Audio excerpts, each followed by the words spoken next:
Hello friend, welcome to आपका अपना YouTube channel सर्वोत्तम कॉम्पिटिटिव अकेडमी में आपका स्वागत है।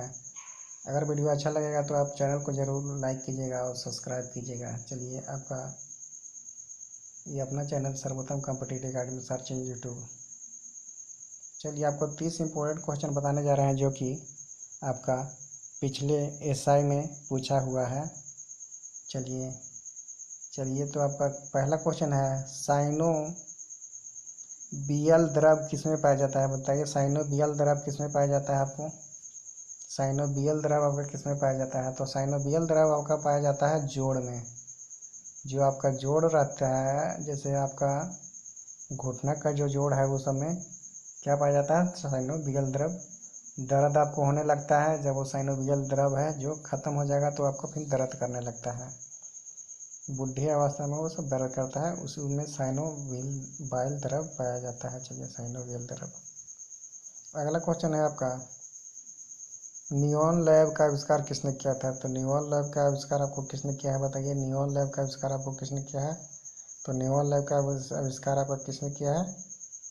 जॉर्डस क्लॉयड। किसने किया है? जॉर्डस क्लॉयड। जॉर्डस क्लॉयड किसने किया है? जॉर्डस क्लॉयड।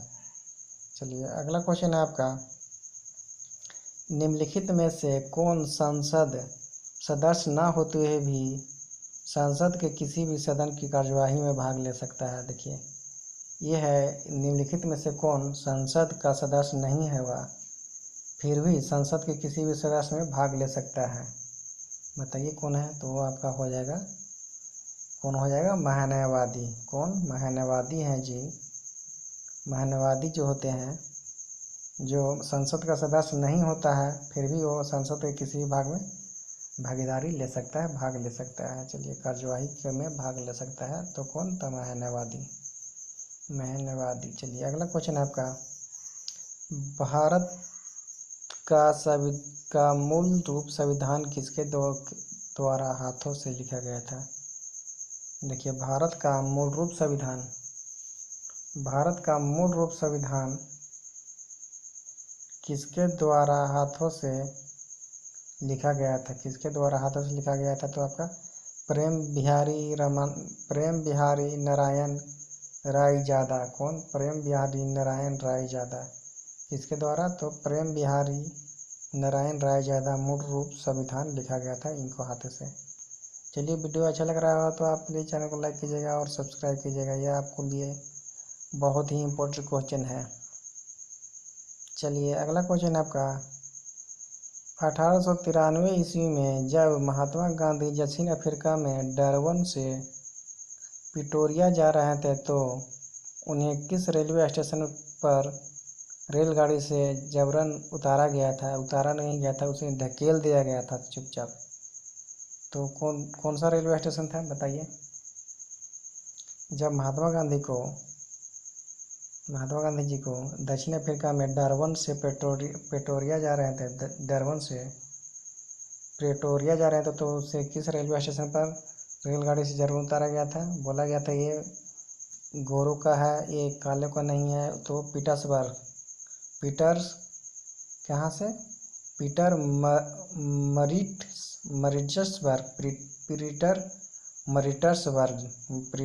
मरिट्सबर्ग से उतारा गया था।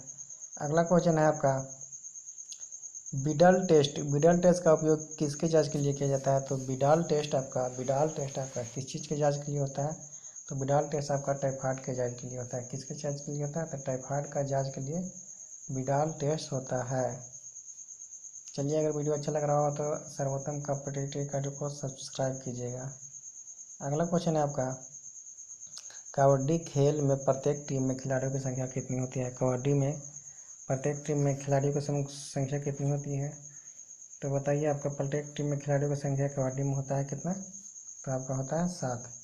अगर प्रमुख खेल और उसके खिलाड़ी की संख्या आपको पूरा ट्रिक से रिमेम्बर करना है तो आपका एक वीडियो बनाया हुआ है जो आप प्लेलिस्ट में देख सकते हैं। चलिए, अगला क्वेश्चन है आपका, ब्रह्मांड में विस्फोटी तारा क्या कहलाता है? तो ब्रह्मांड में विस्फोटी तारा आपका क्या कहा जाता है? जो ब्रह्मांड में विस्फोटी तारा होते हैं उसे अभिनव तारा कहा जाता है। क्या कहा जाता है? अभिनव तारा कहा जाता है। चलिए थैंक यू। अगला क्वेश्चन है आपका 9वां क्वेश्चन है, प्रकाश की चाल को सर्वप्रथम आपको रोमन ने मापा था। किसने मापा था? रोमर ने मापा था। रोमर। प्रकाश की चाल को सर्वप्रथम रोमर ने मापा था। चलिए थैंक यू। अगला क्वेश्चन है,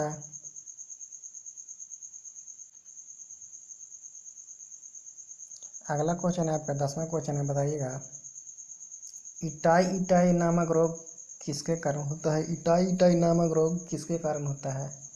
तो इटाई इटाई रोग आपका होता है, किसके कारण होता है? इटाई इटाई रोग आपका कैडमियम के कारण होता है। किसके कारण होता है? कैडमियम के कारण होता है। और मिनी माता रोग आपका पारा के कारण होता है। इटाई इटाई रोग आपका कैडमियम के कारण होता है। चलिए अगला क्वेश्चन है आपका, लेक्टोमीटर और हाइड्रोमीटर किसके सिद्धांत पर कार्य करता है? आपका लेक्टोमीटर और हाइड्रोमीटर किसके सिद्धांत पर काम करता है? तो आपका बताइए। लेक्टोमीटर और हाइड्रोमीटर आपका विशेष सापेक्षता के सिद्धांत पर कार्य करता है। लेक्टोमीटर और हाइड्रोमीटर विशेष सापेक्षता के सिद्धांत पर कार्य करता है। लेक्टोमीटर और हाइड्रोमीटर विशेष सापेक्षता के सिद्धांत पर कार्य करता है। अगला क्वेश्चन है आपका, करदंग मठ निम्नलिखित में से किस राज्य में स्थित है? करदंग मठ निम्नलिखित में से किस राज्य में स्थित है? करदंग मठ आपका निम्नलिखित में से किस राज्य में स्थित है? तो करदंग मठ आपका किस राज्य में है? ये आपका करदंग मठ आपका हिमाचल प्रदेश में है। कौन से राज्य में है? तो हिमाचल प्रदेश में है। करदंग मठ आपका हिमाचल प्रदेश में है। अगला क्वेश्चन है आपका, बताइएगा 13वां क्वेश्चन है, तीसरी शताब्दी में वाकाटक वंश के संस्थापक कौन थे? तीसरी शताब्दी में वाकाटक वंश का संस्थापक कौन था? तीसरी शताब्दी में वाकाटक वंश का संस्थापक आपका कौन था? तो विंध्या शक्ति। कौन थे? विंध्या शक्ति तीसरी शताब्दी में आपका वाकाटक वंश का संस्थापक थे। कौन थे? तो आपका विंध्या शक्ति थे। 14वां क्वेश्चन है, अगर वीडियो अच्छा लग रहा हो तो आप चैनल को सब्सक्राइब कीजिएगा। मानव पाचन तंत्र के निम्नलिखित में से किस भाग में भोजन का पाचन पूर्ण होता है? बताइए। सिंपल क्वेश्चन है, मानव पाचन तंत्र के निम्नलिखित में से किस भाग में भोजन का पाचन पूरा होता है? तो आपका कहाँ होता है? बताइए। आपका छोटी आंत में होता है। कहाँ होता है? छोटी आंत में होता है। चलिए 15वां क्वेश्चन है, उत्तर प्रदेश में लोकसभा का सीटों कितना है? तो उत्तर प्रदेश में लोकसभा का सीट आपका 80 है। उत्तर प्रदेश में लोकसभा का सीट आपका 80 है। चलिए अगला क्वेश्चन है, अगर वीडियो अच्छा लग रहा होगा तो सब्सक्राइब कीजिएगा सर्वोत्तम कॉम्पिटिटिव अकेडमी को। और आपका 16वां क्वेश्चन है, हमारे रुधिर में ऑक्सीजन का परिवहन एक प्रोटीन द्वारा होता है, जिसका नाम है, बताइए क्या है? हमारे रुधिर में ऑक्सीजन का परिवहन एक प्रोटीन द्वारा होता है, जिसका नाम है हीमोग्लोबिन। क्या नाम है? तो हीमोग्लोबिन। क्या नाम है? हीमोग्लोबिन के द्वारा रुधिर में ऑक्सीजन का परिवहन एक प्रोटीन के द्वारा होता है, जिसका नाम है हीमोग्लोबिन। हीमोग्लोबिन एक प्रोटीन है। चलिए अगला क्वेश्चन है, चौरी चौरा कांड कब हुआ था? बताइए। चौरी चौरा कांड आपका कब हुआ था? तो 1922। तो सभी को याद रहता है, लेकिन चौरी चौरा कांड कब हुआ था? तो आपका 5 फरवरी 1922 में हुआ था। आप इम्पोर्टेंट है, 5 फरवरी 1922 को चौरी चौरा कांड युद्ध हुआ था। चौरी चौरा कांड हुआ था 24 फरवरी 1922 को। चलिए इतना देर तक बने रहने के लिए धन्यवाद। अगर वीडियो अच्छा लग रहा हो तो आप चैनल को सब्सक्राइब कीजिएगा। अगला क्वेश्चन आपका, वह कौन सा संस्थान है जहां अंतिम मुगल सम्राट बहादुर शाह जफर की मृत्यु हुई थी? बताइए। मृत्यु हुई थी बहादुर शाह जफर का कहाँ? तो रंगून में हुआ था। कहाँ हुआ था बहादुर शाह जफर की मृत्यु? रंगून में हुआ था। वह अंतिम मुगल सम्राट बहादुर शाह जफर की मृत्यु हुई थी तो आपका रंगून में हुआ था। 19वां क्वेश्चन आपका, आकाश में सबसे चमकदार तारा कौन सा है? तो सबसे चमकदार तारा आकाश में कौन सा है बताइए। आकाश में सबसे चमकदार तारा आपका सीरियस है, सीरियस सीरियस सीरियस। सबसे चमकदार तारा आपका सीरियस है, जो सीरियस रहता है वही चमकता है। तो सबसे चमकदार तारा कौन है, तो सीरियस है।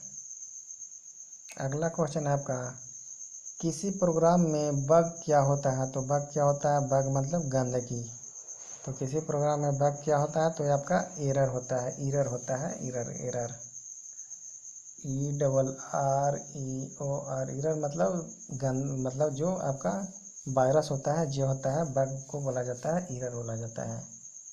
चलिए अगला क्वेश्चन है, दालों किसके लिए अच्छा स्रोत है। तो बताइए, दाल तो आपको सबको पता है, दाल प्रोटीन के लिए अच्छा स्रोत है, दाल में प्रोटीन पाया जाता है। चलिए अब आपका 9 क्वेश्चन और है, बताइएगा और ध्यान दीजिएगा और सही से बताइएगा एक एक करके। अब आता है वह आपको तो कमेंट कीजिएगा। बताइए, किस समिति की अनुशंसा पर मौलिक कर्तव्यों को संविधान में जोड़ा गया। बताइए कौन सी समिति थे, तो आपका स्वर्ण सिंह समिति के द्वारा मौलिक कर्तव्य को संविधान में जोड़ा गया। किसके द्वारा, तो मौलिक कर्तव्य को स्वर्ण सिंह समिति की अनुशंसा पर स्वर्ण समिति जोड़ा गया के मौलिक कर्तव्य को जोड़ा गया स्वर्ण समिति की अनुशंसा पर। चलिए अगला क्वेश्चन है आपका 23वां क्वेश्चन है, गांधी जी ने भारत छोड़ो आंदोलन कब शुरू किया था। तो 1942। गांधी जी ने भारत छोड़ो आंदोलन कब किया था, तो 1942 में गांधी जी ने भारत छोड़ो आंदोलन किया था। चलिए अगला क्वेश्चन है, राष्ट्रपति को अपना कार्यभार समाप्त होने से पूर्व अपना कार्यकाल समाप्त होने से पूर्व अपने पद से हटने का अधिकार निम्नलिखित में से किसके पास होता है। बताइए, राष्ट्रपति हैं, उपराष्ट्रपति हैं आपका उपराष्ट्रपति जी, जिनको कार्यकाल समाप्त होने से पूर्व अपने पद से हटाने का अधिकार किसके पास होता है। तो राज्यसभा को कौन हटा सकता, राष्ट्रपति को पहले कौन हटा सकता है अपने कार्यकाल के पहले, तो राज्यसभा का कौन, तो राज्यसभा को हटा सकता है राष्ट्रपति को। उपराष्ट्रपति को राज्यसभा हटा सकता है कार्यकाल समाप्त होने से पहले। चलिए अगला क्वेश्चन है आपका, मशरूम क्या है, किसके लिए प्रसिद्ध है। तो मशरूम आपका क्या है, मशरूम है आपका फंगी, क्या है, कवक, फंगस। मशरूम किस लिए प्रसिद्ध है, तो आपका कवक के लिए प्रसिद्ध है, फंगस के लिए, कवक के लिए, फंगस के लिए मशरूम प्रसिद्ध है। अगला क्वेश्चन है, जर्मनी एवं पोलैंड के बीच सीमा रेखा को क्या कहलाती है। जर्मनी और पोलैंड के बीच सीमा रेखा क्या कहलाती है। ये आपका सीमा रेखा बहुत ही इंपॉर्टेंट है, आप इसे याद कीजिएगा। बताइए, जर्मनी और पोलैंड की सीमा रेखा को क्या कहा जाता है, तो आपका हिडेनबर्ग कर्क कहा जाता है। क्या कहा जाता है, हिडेनबर्ग रेखा कहा जाता है, हिडेनबर्ग रेखा। जर्मनी और पोलैंड की आपका बीच सीमा रेखा क्या कहलाती है, तो हिडेनबर्ग रेखा जर्मनी और पोलैंड। चलिए वीडियो अच्छा लग रहा था प्लीज़ से प्लीज़ अपना चैनल का सब्सक्राइब कीजिएगा, सर्वोत्तम कॉम्पिटिटिव अकेडमी को बेल आइकन जरूर प्रेस कीजिएगा ताकि नया वीडियो अप टू डेट आपको मिलता रहे। अगला क्वेश्चन है, भारत का क्षेत्रफल पृथ्वी के कुल क्षेत्रफल का कितना % है। बताइए, भारत का क्षेत्रफल पृथ्वी के कुल क्षेत्रफल का कितना % है। बताइए कितना % है, तो आपका कितना % है, 2.4%। भारत का कुल क्षेत्रफल पृथ्वी के कुल क्षेत्रफल का आपका 2.4% है। भारत का क्षेत्रफल पृथ्वी के क्षेत्रफल का 2.4%।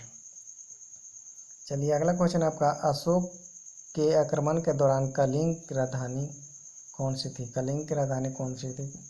अशोक जब आक्रमण किए थे तो उस समय कलिंग की राजधानी कहाँ थी, कौन थी। बताइए, तो उस समय जब भारत अशोक आक्रमण किया था तो उस समय कलिंग की राजधानी आपका तोशाली कौन था, तोशाली कौन था, तोशाली आपका उस समय कलिंग की राजधानी थी जब अशोक आक्रमण किया था। क्या था? तत्वशाली। अगला है सेकंड लास्ट, एडमिरल कैप किस खेल से संबंधित है? एडमिरल कैप किस खेल से संबंधित है? तो एडमिरल कैप आपका नौकायान से संबंधित है। एडमिरल आपका नौकायान से संबंधित है। देखिए एडमिरल, तो मिनरल वाटर आप पीते होंगे, पीते हैं ना मिनरल वाटर, तो मिनरल वाटर जल से होता है। तो नौकायान आपका हो गया आपका एडमिरल कैप, नौकायान से होता है, नौकायान एडमिरल कैप। चलिए अगला क्वेश्चन है आपका, लास्ट क्वेश्चन है, माई कंट्री माई लाइफ किसकी आत्मकथा है? वेरी इंपॉर्टेंट क्वेश्चन है, आप याद किए हैं तो कमेंट कीजिए। माई कंट्री माई लाइफ किसकी आत्मकथा है? तो ये आपका है लाल कृष्ण आडवाणी जी का। किसका है? तो लाल कृष्ण आडवाणी जी का माई कंट्री माई लाइफ पुस्तक लेखक आडवाणी जी हैं। चलिए अगर वीडियो अच्छा लगा होगा तो आप अपना यूट्यूब चैनल सर्वोत्तम कॉम्पिटिटिव एकेडमी को ज़रूर से ज़रूर सब्सक्राइब कीजिएगा और बेल आइकन ज़रूर प्रेस कीजिएगा ताकि आपका हर वीडियो का नोटिफिकेशन मिल जाए। वीडियो बनाने में बहुत ही मेहनत लगता है, तो प्लीज़ आप ऐसा चाहते हैं कि आपको हर एक नए वीडियो का अपडेट मिले तो आप चैनल को सब्सक्राइब कीजिए। और करेंट अफेयर पढ़ते हैं तो डेली भी करेंट अफेयर इसमें मिल जाएगा और PDF में मिलेगा। चलिए थैंक यू, जय हिंद जय भारत।